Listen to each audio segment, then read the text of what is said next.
Konflik panjang antara Palestina dan Israel mempengaruhi kehidupan setiap orang yang tinggal di kedua wilayah tersebut, terutama mereka yang tinggal di jalur Gaza. Tidak heran jika banyak orang-orang hebat yang lahir di Palestina. Mereka tidak hanya berpengaruh di wilayahnya, namun seisi dunia juga memberikan perhatian kepadanya. Berikut akan kami jelaskan mengenai profil singkat 6 tokoh penting Palestina. Kali ini kita akan membahas tokoh yang bernama Yasser Arafat. Muhammad Abdul Rauf Arafat bin Qutwa Al-Husaini, atau juga dikenal dengan Yasser Arafat, lahir di Kairo pada tanggal 24 Agustus 1929. Pada akhir 1950-an, tepatnya pada tahun 1958, ia menggagas sebuah gerakan bawah tanah bernama Fatah untuk mengobarkan perlawanan terhadap Israel. Fatah mengawali perjuangan dengan menerbitkan majalah proaktif sebagai bentuk dukungan melawan Israel dan membebaskan Palestina. Kampanye berjalan efektif dan lancar. Akibatnya adalah Yasser Arafat memperoleh simpati banyak pihak. Bahkan, banyak kucuran dana sosial yang ditujukan pada Palestina dan disalurkan lewat Fatah tersebut. Pada penghujung tahun 1964, Yasser Arafat memutuskan menjadi revolusioner penuh dan meninggalkan bangku perkuliahannya. Pada tahun yang sama, PLO ini berdiri di bawah dukungan Liga Arab untuk membebaskan Palestina. Yasser Arafat terpilih untuk mengetuai PLO ini. PLO itu adalah Badan Konfederasi Semua Organisasi Perlawanan untuk menentang Israel. PLO juga menaungi sejumlah partai dan organisasi yang heterogen, mulai dari yang berideologi Islam, Kristen, komunis, dan lain sebagainya. Semuanya bersatu dengan misi utama membebaskan Palestina dari Israel. Pada tahun 1974, PLO ini berhasil membawa Palestina di meja perundingan internasional dan merupakan satu-satunya organisasi non-pemerintah yang memperoleh kesempatan runding di depan sidang umum PBB. Dan pada tahun 1976, PLO ini memperoleh keanggotaan internasional sebagai perwakilan Palestina. Dan puncak peran dari Yasser Arafat ini adalah ketika diadakannya Perjanjian Oslo.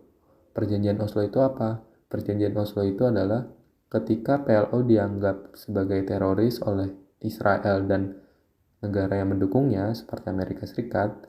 Perjanjian Oslo bertujuan untuk menghapuskan hal tersebut dan menjadikan bahwa PLO ini perwakilan sah Palestina. Dan hal tersebut ditetapkan pada tahun 1993. Setelah dari situ, tidak lama Yasser Arafat ditunjuk sebagai presiden dengan dilakukan voting pertama atau pemilu pertama pada tahun 1994 dan 83% memilih Yasser Arafat sebagai presiden. Tokoh selanjutnya adalah Syekh Ahmad Yasin. Memiliki nama lengkap Syekh Ahmad Ismail Yasin, lahir di desa Al-Jaurah, pinggiran Al-Mijdad, sebelah selatan kota Gaza. Tanggal kelahirannya tidak diketahui secara pasti, namun menurut paspor Palestinanya ia lahir pada 1 Januari 1929.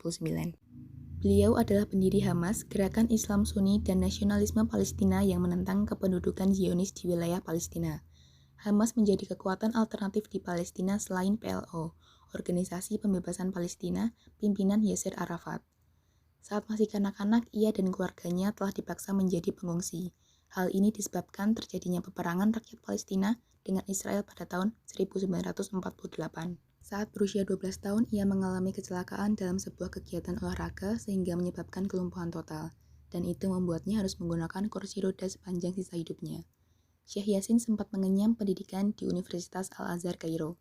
Namun karena alasan kesehatan, ia tidak dapat melanjutkan studinya hingga tamat. Beliau akhirnya mendapatkan pekerjaan sebagai guru bahasa Arab di sekolah dasar di Rimal Gaza.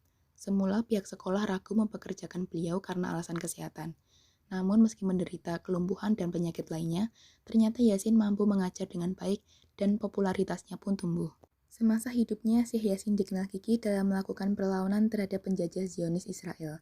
Sosoknya menjadi motivator dan pemompa semangat jihad di kalangan generasi muda Palestina. Berikut adalah perjuangan-perjuangan beliau. Pada tahun 1987, saat Intifada I, Yasin mendirikan Hamas bersama Abdul Aziz Al-Rantisi. Dalam kepemimpinannya, Yasin pribadi memberikan persetujuan untuk meluncurkan roket Qassam terhadap kota-kota Israel. Pada 17 Mei 1989, rezim Israel kembali menangkap Syekh Yasin beserta ratusan aktivis Hamas sebagai upaya menghentikan perlawanan bersenjata yang terjadi ketika itu. Syekh Yasin dituduh mendalangi serangan rakyat Palestina atas Israel dan melucuti senjata serdadu-serdadu Israel, warga Yahudi, serta penculikan terhadap agen-agen Israel. Pada tanggal 16 Oktober 1991, Mahkamah Militer Israel mengeluarkan keputusan dengan memvonis Syekh Yasin berupa penjara seumur hidup ditambah 15 tahun, setelah disodorkan daftar tuduhan sebanyak 9 item. Akhirnya pada 1 Oktober 1997, Syekh Yasin dibebaskan berkat perjanjian yang berlangsung antara pemerintah Yordania dan Israel. Syekh Yasin terbunuh dalam serangan Israel pada 22 Maret 2004 ketika ia sedang didorong dengan kursi rodanya pada dini hari untuk sholat subuh di Masjid Kota Gaza. Sebuah helikopter AH-64 Apache Israel meluncurkan rudal-rudal Hellfire yang seketika menewaskan Yasin dan 2 pengawal pribadinya. Selain itu, 9 warga Palestina yang berada di dekat lokasi juga ikut tewas. Atas peristiwa ini, Komisi Hak Asasi Manusia PBB meloloskan sebuah resolusi yang mengecam serangan yang menewaskan Yasin. Resolusi itu didukung oleh 31 negara termasuk Indonesia, beserta negara Liga Arab dan Uni Afrika. Kemerdekaan Palestina itu tidak hanya diperjuangkan oleh satu golongan atau umat muslim saja, melainkan ada pula tokoh beragama Kristen yang turut serta dalam perjuangan kemerdekaan bangsa Palestina. Salah satunya adalah George Habas. George Habas merupakan seorang penganut Kristen Ortodoks yang lahir pada 2 Agustus 1926 di Lead, Palestina, yang sekarang ini merupakan wilayah yang berada di tangan Israel. Dirinya mendapat julukan Al-Hakim yang oleh rakyat Palestina, Habas ini disebut sebagai bapak bangsa yang bijak. Sedangkan media barat menyebut Habas sebagai seorang teroris, ahli taktik teroris, atau juga godfather terorisme Kristen. 1948 terjadi sebuah peristiwa yang disebut dengan Hari Nakba atau Hari Kehancuran.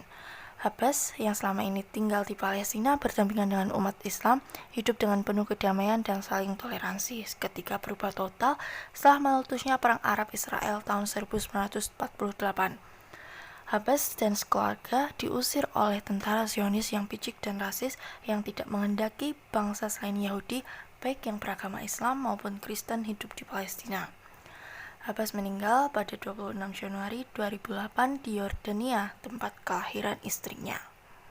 Nah, tadi udah kan ya tentang profil dari George Habas. Sekarang giliran perannya nih. Setelah peristiwa pengusiran dan juga pembantaian yang dilakukan Israel terhadap rakyat Palestina tahun 1948 itu memunculkan keinginan Habas untuk membalaskan dendamnya. Kemudian dibentuklah Gerakan Nasionalis Arab pada tahun 1951 yang didirikannya bersama dengan kelompok mahasiswa Mesir. Gerakan ini melakukan aksi pengoboman berskala kecil terhadap penduduk Israel yang berada di Lebanon dan Suriah. Meskipun dampak aksi tersebut tidak terlalu besar, tetapi telah mengawali semangat perjuangan Habas terhadap kedudukan Israel. Setelah lulus dari studi dokternya, Habas kemudian mendirikan sebuah klinik dan sekolah rakyat bagi pengungsi Palestina juga. Habas hidup dalam keyakinan bahwa perjuangan bersenjata merupakan satu-satunya cara membebaskan Palestina. Dia adalah pendiri salah satu organisasi perlawanan paling disegani dan paling ditakuti oleh Israel, yaitu Front Rakyat untuk Pembebasan Palestina, atau Popular Front from the Liberation of Palestine, atau kalau disingkat adalah PFLP. Didirikan pada tahun 1967 dan kemudian pada 1969, PFLP mendeklarasikan diri sebagai organisasi yang berhaluan Marxis-Leninis sembari tetap mengakui pan-Arabisme. PFLP memandang perjuangan kemerdekaan Palestina adalah bagian tak terpisahkan dari usaha membebaskan dunia Arab dari imperialisme Barat. Dari PFLP tadi terlahir juga organisasi sempalan yaitu TFLP yang lebih militan lagi, yang dipimpin oleh Nayef Hawatmeh. Sebagaimana Habas, Hawatmeh ini juga seorang pejuang Palestina yang beragama Kristen. Meski demikian, PFLP yang dipimpin Habas lebih populer karena perjuangannya yang sangat gigih melawan kaum Yahudi. Semenjak tahun 1980-an, kesehatan Habas mulai memburuk dan pengaruhnya di PFLP mulai berkurang. Tahun 1990-an, PFLP juga mulai kalah pengaruh dengan organisasi seperti Hamas dan Jihad Islam yang juga tak kalah militannya. Tahun 2000, posisi Habas sebagai sekjen akhirnya digantikan oleh Abu Ali Mustafa. Walau pengaruhnya saat ini sudah semakin menyurut, nama Habas tetap populer di banyak kalangan rakyat Palestina. Saeb Erekat. Saeb Erekat lahir di Abu Dis pada 28 April 1955 dan meninggal 10 November tahun 2020 di Yerusalem. Nah, dia pada tahun 1972 menempuh pendidikan di San Francisco, California, di kampus City College of San Francisco. Saeb Erekat juga menyelesaikan studi PhD dalam program studi perdamaian dan konflik di University of Bradford, Inggris tahun 1983. Saeb Erekat merupakan tokoh yang menonjol dalam kepemimpinan Palestina. Dia mengabdikan hidupnya untuk mengakhiri konflik Palestina dan Israel melalui pembentukan negara Palestina yang layak dan merdeka. Presiden Palestina Mahmud Abbas menyatakan kematian Saeb Erekat adalah kerugian besar bagi Palestina dan rakyat Palestina, dan mendeklarasikan 3 hari berkabung. Saeb Erekat merupakan negosiator juru bicara bagi Palestina. Salah satu perjanjian yang dia tandatangani adalah perjanjian gencatan senjata pada tahun 2005. Selain negosiator, Saeb Erekat merupakan Sekretaris Jenderal Partai Pembebasan Palestina atau PLO. Tokoh selanjutnya adalah Izzuddin Al-Qassam. Biografi: beliau memiliki nama lengkap yaitu Muhammad Izzuddin Abdul Qadir Al-Qassam. Izzuddin lahir di Zibilah, Suriah pada tahun 1882. Di usia 14 tahun, ia bersama saudara laki-lakinya berangkat ke Mesir untuk mendalami ilmu syariah di Universitas Al-Azhar. Selama di Mesir, Izzuddin banyak terpengaruh oleh pemikiran Muhammad Abduh dan gerakan nasionalisme yang saat itu memang sedang aktif melakukan perlawanan kepada penjajah Inggris. Hal ini semakin marak sesudah Revolusi Arab mengalami kegagalan. Popularitas Izzuddin Al-Qassam yang tinggi mempermudah mobilisasinya untuk menggiring umat ke dalam jalan perlawanan dan jihad. Bagi Al-Qassam, Inggris merupakan musuh pertama Palestina. Oleh karenanya, ia gencar menyerukan perlawanan terhadap gelombang masuknya imigran Yahudi ketika itu. Perjuangan Izzuddin menitik beratkan 3 hal, yakni yang pertama adalah selalu waspada akan ancaman Yahudi yang terbukti selalu licik di sepanjang sejarah. Kemudian yang kedua adalah ajakan untuk berjihad. Dan ketiga, memilih para pemuda berkualitas untuk dibekali pemikiran keagamaan yang lurus serta keahlian militer. Beliau gugur pada 20 November 1935 saat terlibat baku tembak dengan pasukan Inggris. Selanjutnya adalah peran Izzuddin Al-Qassam dalam perjuangan rakyat Palestina. Yang pertama, ia terus mengingatkan rakyat Palestina untuk bersatu dan mengesampingkan perpecahan dan perselisihan.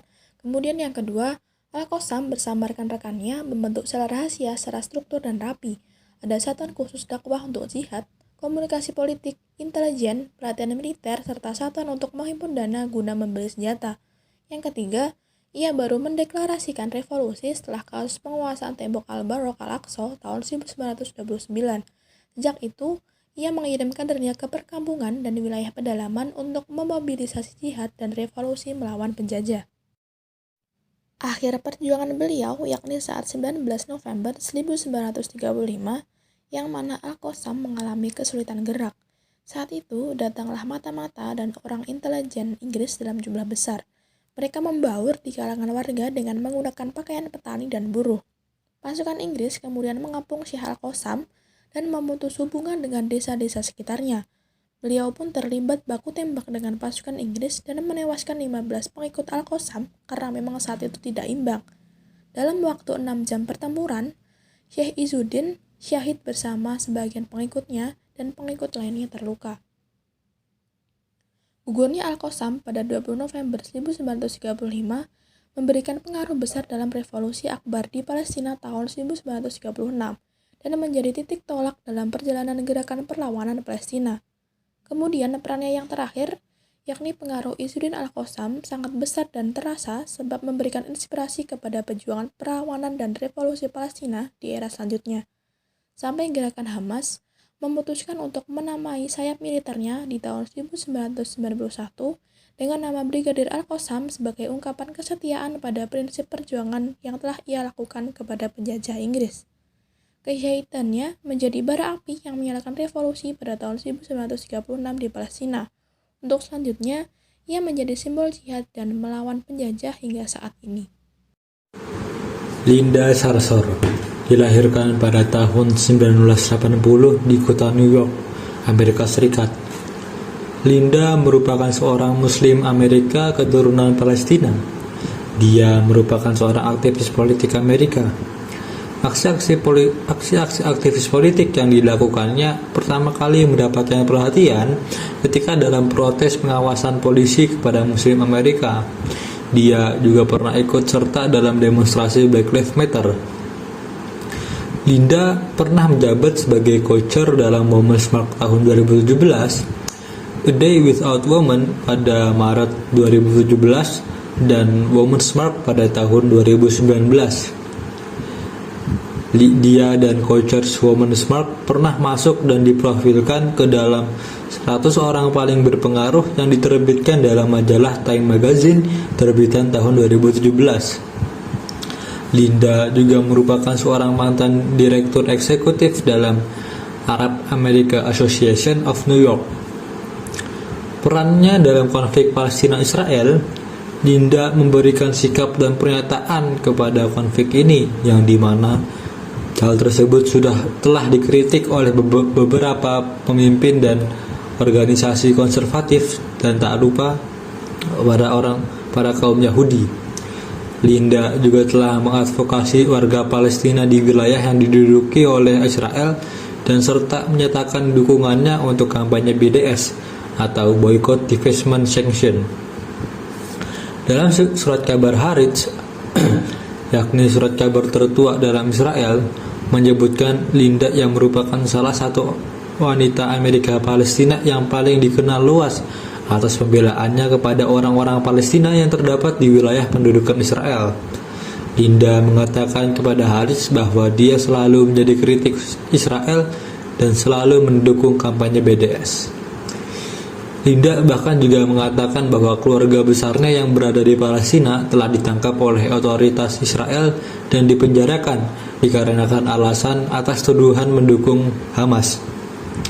Pada tahun 2019, Linda bersama dua kawannya yakni Bob Plan dan Tamika Mallory mengundurkan diri dari organisasi Women's March pada bulan September 2019, dan dengan disusulnya kontroversi organisasi tersebut atas tuduhan antisemitisme atau kebencian terhadap kaum Yahudi.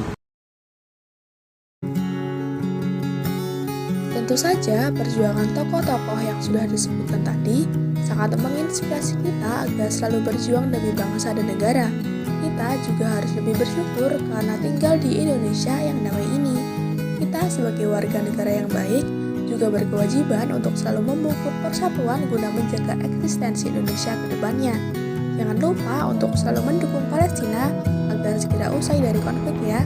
Baik teman-teman, berikut tadi apa yang dapat kami sampaikan. Apabila ada kurang lebihnya mohon maaf. Sampai ketemu di lain kesempatan. Terima kasih.